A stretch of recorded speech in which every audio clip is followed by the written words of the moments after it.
এসব এলাকাতেও টোটো যেভাবে সবাই প্রায় টোটো কিনে নিয়েছে, আর মানুষের নাভিশ্বাস উঠছে, পাবলিক ট্রান্সপোর্ট বিপর্যস্ত হয়ে গেছে। তো তার জন্য গভর্নমেন্ট যাতে বেশিরভাগ বেকার ছেলেরা টোটো চালায়, তাদের যাতে প্রবলেম না হয়, তার জন্য কিছু সিস্টেম করেছেন। আপনারা তো নিশ্চয়ই দীর্ঘক্ষণ আপনারা আলোচনা করছেন, আপনারা শুনেছেন।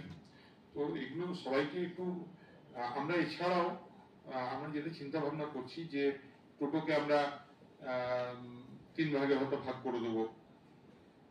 শহর এলাকায় কোথাও যেমন কিছু টোটো আমরা করে দেবো সকালে চালাবার জন্য।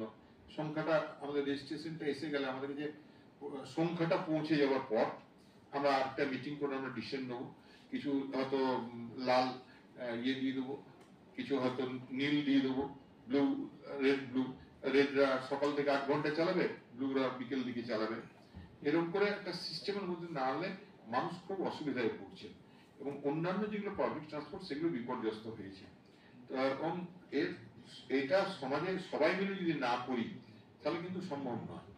আমাদের ডিএমসি এই এএমসির পক্ষ থেকে আমাদের চেয়ারম্যান সাহেব আছেন, এবং আমাদের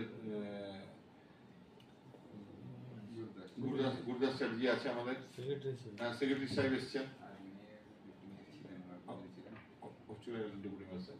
ঠিক আছে, এসেছিলেন। তো ব্যাপারটা হলো যে এটা কিন্তু সবাইকে চিন্তা ভাবনা করতে হবে। এরপর আমরা যারা